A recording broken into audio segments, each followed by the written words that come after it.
All right, let's talk about something we all use every single second of the day, electricity. We're going to trace its incredible journey, all the way from a massive, powerful dam right to the light switch in your home. Think about it.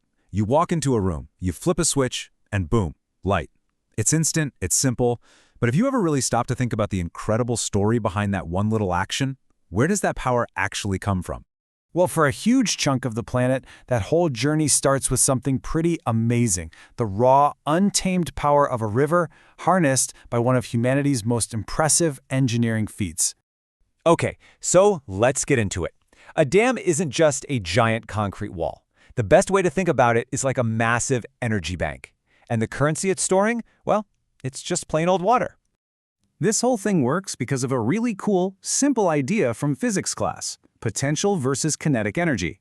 The water held back by the dam is like a ball sitting at the very top of a staircase. It's just full of potential energy, but the moment you let that water go, whoosh, it's like the ball tumbling down the stairs. All that stored potential energy turns into kinetic energy, the energy of motion. So that massive lake you see behind a dam, that's the reservoir. And it's basically a giant water-powered battery. The more water you have and the higher it is, the more potential energy you've got stored up just waiting to be unleashed. Okay, so we've got our energy bank full of water. Now, let's follow one little drop of water on its wild ride right through the heart of the dam to see how the magic happens. It really boils down to a four-step process. First, they open the gates and water rushes down a massive pipe called a penstock. Second, the sheer force of that water smashes into a giant pinwheel, a turbine, and gets it spinning like crazy.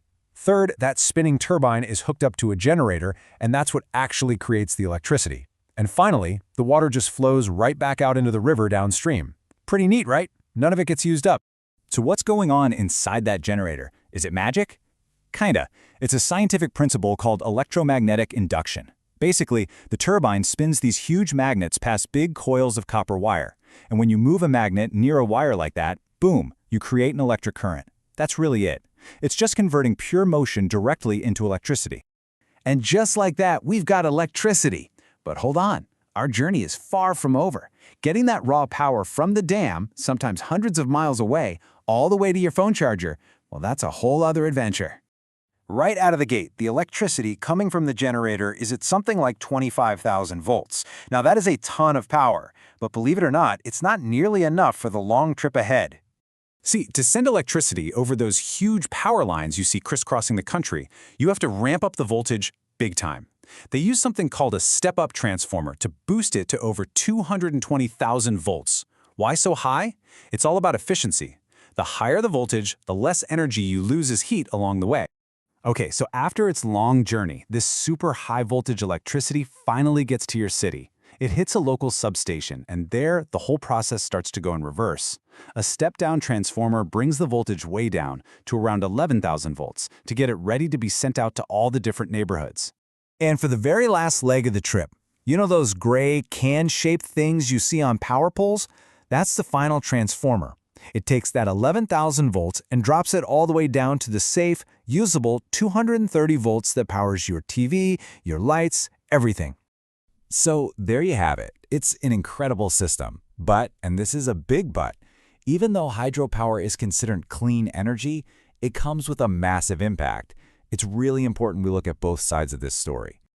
Let's start with the good stuff. And honestly, the biggest one is just how ridiculously efficient it is. Hydropower can turn up to 90%, 90, of the water's moving energy into electricity.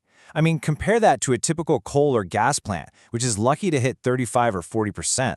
It's not even a close fight. And this is where we get to the real heart of the debate. On one hand, the promise is just amazing, right? It's renewable, it's clean, no emissions, super efficient.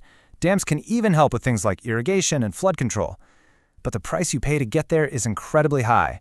We're talking huge construction costs, serious environmental damage, and even displacing entire communities.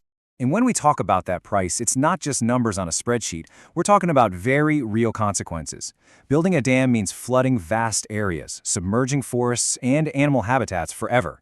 It completely messes up the natural migration of fish, and maybe most devastatingly, it can force thousands of people out of the homes and lands their families have lived on for generations. But the story isn't over. People are very aware of these massive challenges, and some really smart engineers and scientists are working on innovative ways to get the benefits of water power without all the downsides. So what does that look like? Well, we're seeing smaller, much less disruptive projects called run-of-river that don't even need a giant dam. There's some really cool ideas like putting floating solar panels on the reservoirs we already have. And they're even designing new kinds of turbines that are more fish-friendly, so fish can actually pass through them safely. Now, it's easy for us to focus on the negatives, but you have to understand what these projects meant to people. To get a sense of that scale and pride, listen to this. When India built its massive Bhakra Dam, the Prime Minister at the time, Nehru, called dams the temples of modern India. They weren't just power plants. They were powerful symbols of a nation's progress and independence. And that really brings us full circle, doesn't it? The power we get from water is an incredible gift. It's a clean, renewable source of energy. But getting that gift requires a real sacrifice. And so that leaves us with a pretty tough question to chew on. For all the clean power that water gives us, what should we be willing to give in return?